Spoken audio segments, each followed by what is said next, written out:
Hi, good morning, everyone. I hope you all are doing good in your life.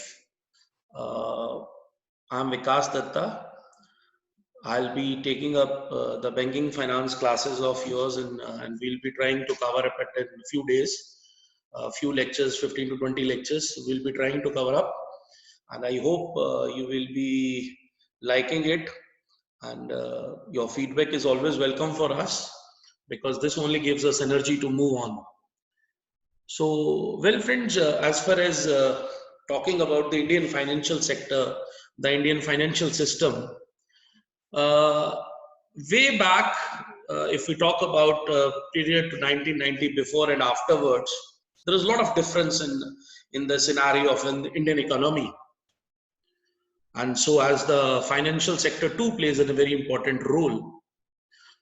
During this capsule of lectures, a series of lectures, we will be covering your Indian banking system, the role of the RBI in the country, the money market, the capital market, the role of the IRDA. So there will be various things that we'll be covering through this series. So if I talk about कि Indian banking system है क्या, उसका स्वरूप क्या है, वो किस तरह से बना, तो अगर आप पीरियड टू 1947 या 18th सेंचुरी में देखिए,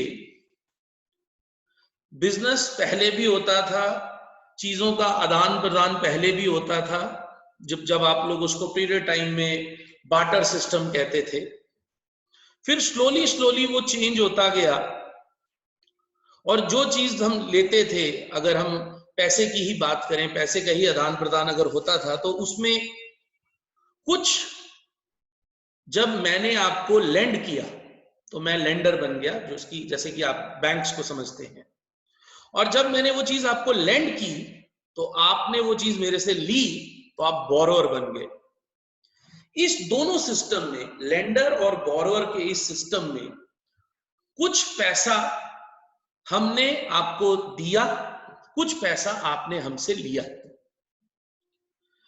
जब बैंक किसी को लेंड करते हैं तो बैंक उसमें एक इंटरेस्ट चार्ज करते हैं। बैंकिंग सिस्टम में बोरोअर और लेंडर के रिश्ते में बैंक का बिजनेस तभी चलेगा अगर बैंक को उसमें कुछ चीजें देने से कोई इंटरेस्ट आएगा। इसीलिए बैंक का एक बैंक को अगर हम डिफाइन करें तो हम ये बोलते हैं कि a bank is a financial institution which charges some rate of interest and it gives some rate of interest. जब आप लोग अपना पैसा बैंकों में अपने बचत खाते में रखते हैं, जिसको आप लोग बचत खाता को सेविंग अकाउंट बोला जाता है, तो उसमें एक रेट ऑफ इंटरेस्ट आपको दिया जाता है। उसी तरह से जब बैंक आपको आपकी गाड़ी लेने के लिए, आपको आपका घर बनाने के लिए, आपको कोई अपने घर का प्रोडक्ट लेने के लिए, जब बैंक आपको लोन देगा तो बैंक उसमें भी कुछ इंटरेस्ट चार्ज करेगा, क्योंकि बैंक का बिजनेस उसके सर्विसेज से भी आता है और उसके लोन्स और एडवांसेस से भी आता है। सो वो तरीका जो लेंडर और बोरोअर का ये रिश्ता है, जिसमें पैसे का आदान प्रदान होता है, उसमें कुछ रेट ऑफ इंटरेस्ट दिया जाता है और कुछ रेट ऑफ इंटरेस्ट चार्ज किया जाता है। ये एक बैंक की बड़ी सिंपल सी डेफिनेशन है, जिसको कोई भी लेमैन के तरीके में आप समझ सकते हो। हमारे देश में, हमारे देश की अर्थव्यवस्था की अगर हम बात करें, 1990 से पहले जो डेवलपिंग इकोनॉमीज थी, जैसे इंडिया भी एक डेवलपिंग इकोनॉमी उस वक्त भी थी, बैंकिंग उनके लिए एक मोनोपोली थी। आज बिजनेस का, फाइनेंशियल सेक्टर का स्वरूप बहुत ब्रॉडर हो चुका है। 1969 में जब हमारी स्वर्गीय प्रधानमंत्री इंदिरा गांधी जी कंट्री की प्राइम मिनिस्टर थी, ऐसे इंस्टीट्यूशंस को जिनके पास उस वक्त 50 करोड़ की कैपिटल थी, 50 करोड़ की कैपिटल जिन भी फाइनेंशियल इंस्टीट्यूशंस के पास उस वक्त थी, उन बैंक्स को देश में पहली बार नेशनलाइज्ड किया गया। और इस पूरी प्रक्रिया में देश के 14 बैंक्स को नेशनलाइज्ड किया गया। तो 50 करोड़ कैपिटल उस वक्त के हिसाब से बहुत ज्यादा थी, इसलिए उसको 50 करोड़ रखा गया। फिर धीरे धीरे हमारे देश का जो पहिया है फाइनेंशियल सेक्टर का, वो बढ़ता गया आगे आगे आहिस्ता। तो जब तक हम 1980 तक पहुंचे, हमें लगा कुछ और बैंक्स को और ऐसे इंस्टीट्यूशंस को हमें नेशनलाइज करना चाहिए। बिकॉज देखिए, बैंकों के ऊपर हर चीज का दामोदार टिका है। एक देश की अर्थव्यवस्था में बैंक्स का बहुत बड़ा रोल है।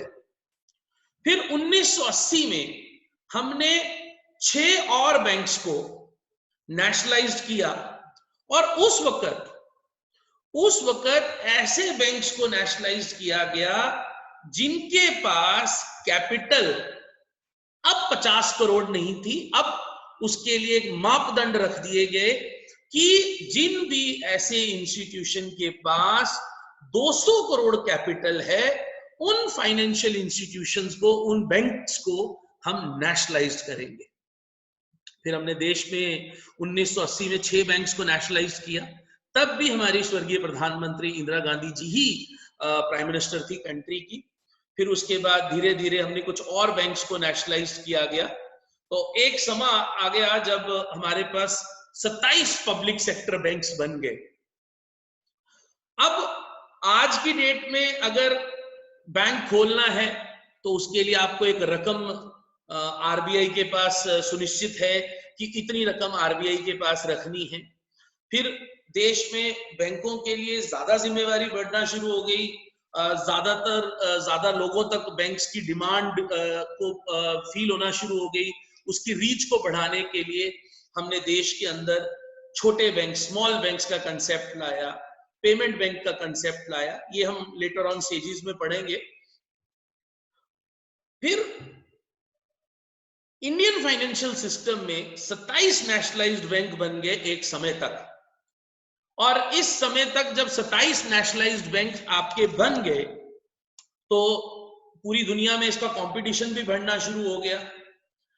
दुनिया में ऐसा भी बिजनेस बढ़ता गया लोगों का, व्यापार को और सुनिश्चित करने के लिए हमें ये लगा कि बैंक्स में एनपीए भी बढ़ रहा था। फिर भारत सरकार को 2017 में भारत सरकार ने डिसाइड किया कि कुछ बैंक्स का मर्जर होना चाहिए, पब्लिक सेक्टर बैंक्स का। और हमने 2017 में उस वक्त की जो फाइनेंस मिनिस्टर निर्मला सीतारमण जी थे, कैबिनेट का अप्रूवल हुआ और कुछ देश के पब्लिक सेक्टर बैंक्स, जो 10 पब्लिक सेक्टर बैंक्स थे, उनको मर्ज करके, स्क्यूज करके 4 बैंकों में लाया गया। जो ये मर्जर था, ये इफेक्टिव हुआ 1 अप्रैल 2020 से, और 30 अगस्त 2019 को हमने मर्जर किया 10 पब्लिक सेक्टर बैंक्स का। पहले पब्लिक सेक्टर बैंक जिनका मर्जर हुआ, आपके पंजाब नेशनल बैंक के बीच में ओरिएंटल बैंक ऑफ कॉमर्स और यूनाइटेड बैंक ऑफ इंडिया का मर्जर हो गया। ये था merger number 1। Punjab national bank के अंदर 2 बैंकों को और मर्ज किया गया, ओरिएंटल बैंक ऑफ कॉमर्स और United bank of India. This was merger 1। The second merger took place, Canara bank और सिंडिकेट बैंक का मर्जर हो गया। This was merger number 2। Merger number 3, जो तीसरा मर्जर हुआ, आंध्रा बैंक है हमारा। आंध्रा बैंक के बीच में कॉरपोरेशन बैंक और यूनियन बैंक ऑफ इंडिया का मर्जर हुआ। आंध्रा बैंक, कॉरपोरेशन बैंक और यूनियन बैंक ऑफ इंडिया तीनों मिलके एक बैंक बन गए। ये मर्जर नंबर 3 था। चौथा मर्जर जो हमारे देश में हुआ, इलाहाबाद बैंक में और इंडियन बैंक में मर्जर हो गया और ये मर्जर नंबर 4 बन गया। अब बात ये आती है कि अगर इतना ही फाइनेंशियल सिस्टम की जरूरत थी, देश की अर्थव्यवस्था बढ़ रही थी, तो बैंक्स का मर्जर क्यों किया गया? देखिए, बैंक्स का मर्जर करने में एक सबसे बड़ा रीजन ये भी है कि जिन बैंक्स का एनपीए बढ़ रहा था, जिसको आप नॉन परफॉर्मिंग एसेट्स कहते हैं, ये टर्मिनोलॉजी हम लोग लेटर ऑन डिस्कस करेंगे। एक तो बैंक्स की बैलेंस शीट्स को स्ट्रॉन्ग करने के लिए कि डिफरेंट बैंक्स जिनका मर्जर हुआ उनकी बैलेंस शीट स्ट्रॉन्ग हो जाए कलेक्टिवली, ये एक इसका बेनिफिट बहुत बड़ा। एक दूसरा बेनिफिट कि इंडिया ग्लोबली कंपीट करना चाहता है, और जब आप ग्लोबली कंपीट करना चाहते हो, जब आप ग्लोबल स्टैंडर्ड्स पे जाना चाहते हो, तो ऑफ कोर्स उसके लिए आपको ज्यादा स्ट्रॉन्ग इकोनॉमी चाहिए, ज्यादा स्ट्रेंथफुल सेटअप चाहिए। तो ये इसका दूसरा बेनिफिट है कि आप ग्लोबल स्टैंडर्ड्स को कंपीट करने के लिए आपने ये मर्जर किए। और तीसरा कारण ये भी है इसका बेनिफिट, जो देखिए, आप 5 ट्रिलियन US$ इकोनॉमी बनना चाहते हैं, आपकी अर्थव्यवस्था 5 ट्रिलियन इकोनॉमी बनने का सपना देख रही है। जब आप 5 ट्रिलियन इकोनॉमी बनने का सपना देख रहे हो, तो उस वक्त आपको फाइनेंशियल सेक्टर, आपको फाइनेंशियल सिस्टम बहुत स्ट्रांग चाहिए, स्ट्रांग फाउंडेशन चाहिए। तो ये भी उसका एक बहुत बड़ा बेनिफिट था, जो रीजन भी था कि हम ऐसा करना चाहते थे। एक इसका बेनिफिट ये भी है, जो कैपिटल है हमारी बैंक्स की, उसकी बेटर मैनेजमेंट के लिए, कंट्री के अंदर कैपिटल को बेटर मैनेज करने के लिए मद्देनजर रखते हुए भी ये मर्जर किए गए। आज आपके देश में एक ये सभी जितने भी पब्लिक सेक्टर बैंक्स हैं, इन सभी बैंक्स में कहीं ना कहीं भारत सरकार का शेयर है, शेयर होल्डर्स का शेयर है। एक ऐसा बैंक भी है आपके इस पूरे सेटअप में जिसकी अभी तक कोई भी डिसइन्वेस्टमेंट नहीं की हुई है, और वो है आपका इंडियन पोस्ट पेमेंट बैंक। जब अपने पोस्ट ऑफिसेस को कन्वर्ट किया था बैंकिंग सेटअप में, क्योंकि आप देश में फाइनेंशियल इंक्लूजन लाना चाहते थे, आप ज्यादा से ज्यादा लोगों तक पहुंचना चाहते थे, आप ज्यादा से ज्यादा लोगों को फाइनेंशियल सेटअप के साथ जोड़ना चाहते थे, और यही एक कारण है आज जितने ज्यादा लोग फाइनेंशियल सिस्टम के साथ जुड़े हैं, जितने ज्यादा लोगों का बैंक में खाता है, उसमें एक बहुत बड़ा कारण ये भी है कि जो हमने प्रधानमंत्री जनधन खाता के अकाउंट्स खोले, ज्यादा अकाउंट खुलने की वजह से लोगों के अकाउंट में डायरेक्ट ट्रांसफर पैसा हुआ इस लॉकडाउन के पीरियड के वक्त, अगर आप नोटिस करेंगे तो।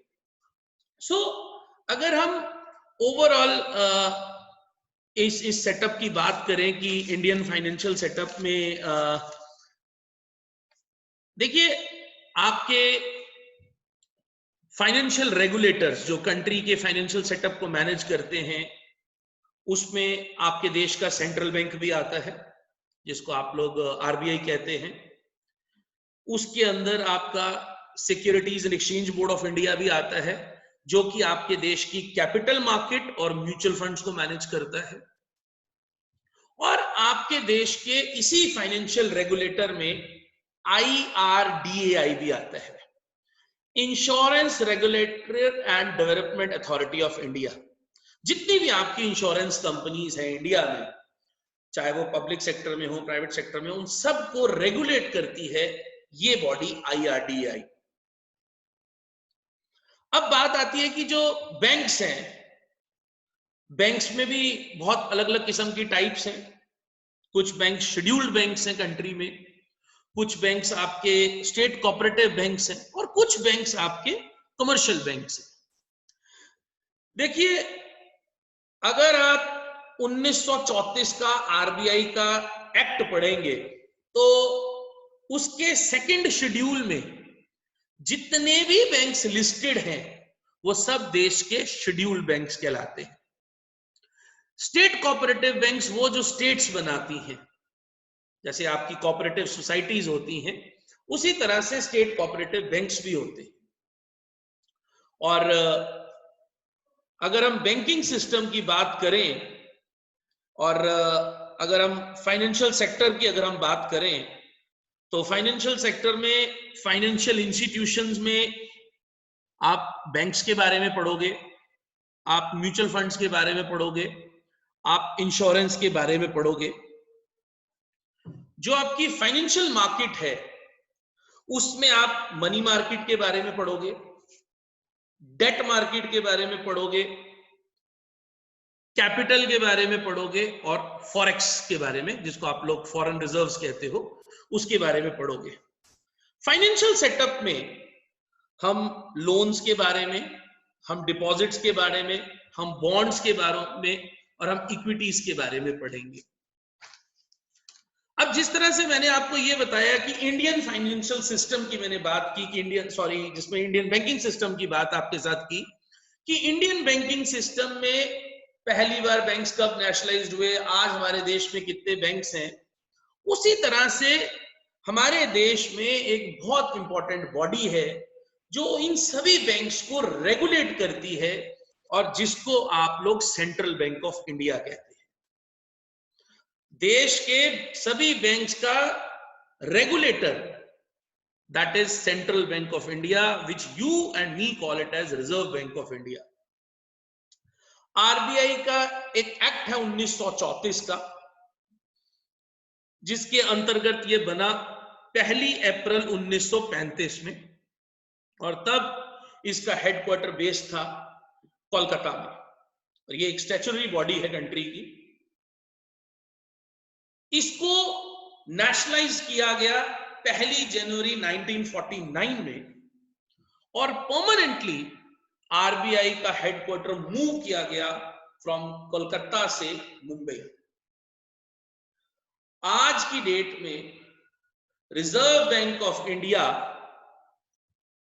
के अंदर एक इसके गवर्नर होते हैं, 4 इसमें डिप्टी गवर्नर्स होते हैं, फिर इसमें एग्जीक्यूटिव डायरेक्टर्स होते हैं, और इसके बहुत सारे रोल्स हैं। कंट्री के अंदर आरबीआई के बहुत सारे रोल्स हैं। पहला, आरबीआई बैंकर्स ऑफ बैंक है।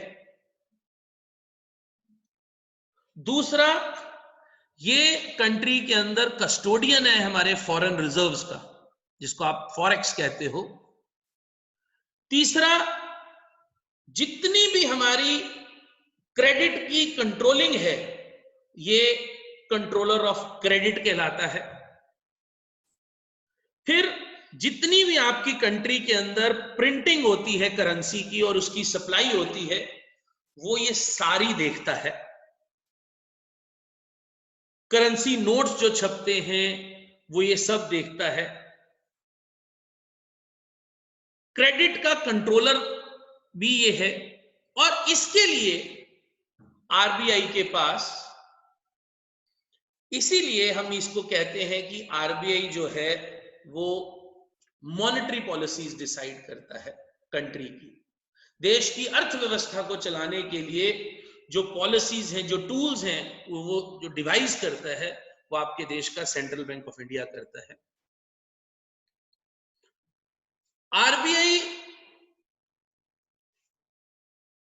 भारत सरकार को भी एडवाइस देगा मॉनेटरी पॉलिसी पे, राज्य सरकारों को भी एडवाइस देगा मॉनेटरी पॉलिसी में, किस तरह से पैसे को यूटिलाइज किया जाए मार्केट में, किस तरह से पैसे को सुनिश्चित किया जाए, मार्केट में कितना पैसा चाहिए, कितना मार्केट से पैसा निकालना है, ये सब सुनिश्चित करता है देश का सेंट्रल बैंक ऑफ इंडिया।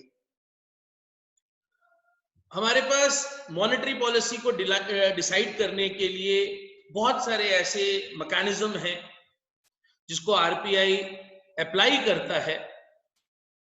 एक है रेपो रेट,